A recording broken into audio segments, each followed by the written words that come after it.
So prototyping of PCBs can be both a lengthy, expensive, and frustrating process.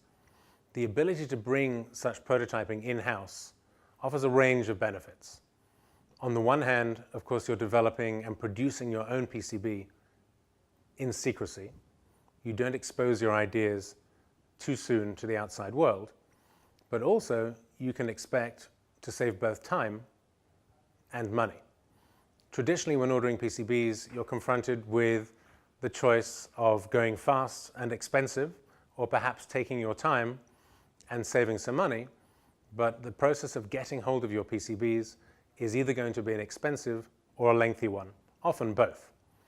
Having an in-house ability to produce printers can dramatically shorten the time. What might take a week or 2 or 3 can suddenly be done in a matter of hours or overnight or same day, and what might cost thousands of dollars may well cost tens or hundreds.